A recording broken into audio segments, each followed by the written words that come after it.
श्री स्वामी समर्थ. नमस्कार मंडळी. तर येत्या गुरुवारी म्हणजे 25 डिसेंबरला शेवटचा मार्गशीर्ष गुरुवार आलेला आहे.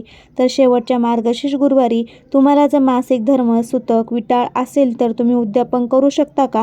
त्या दिवशी एकादशी देखील आलेली आहे. तर बऱ्याच जणांना प्रश्न देखील पडलेला आहे, एकादशीला उद्यापन करावे का?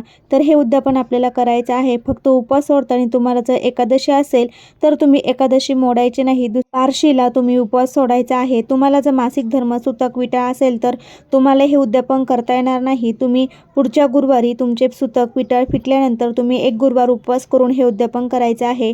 तर हा प्रश्न देखील तुमचा सुटलेला आहे. घरामध्ये फक्त मासिक धर्म असेल तर इतर कुणाकडून पूजा मांडून, तुम्ही कहाणी वाचून, फळे आणून देऊन तुम्ही हे उद्यापन करू शकता. फक्त तुम्हाला पूजेशेजारी किंवा पूजेला स्पर्श करायचा नाही. तुम्ही फक्त उपवास करायचा आहे, मनामध्ये ध्यान करायचं आहे आणि तुम्ही शेवटच्या गुरुवारी उद्यापन हे करू शकता. तर अशा प्रकारे तुम्ही हे उद्यापन करायचं आहे.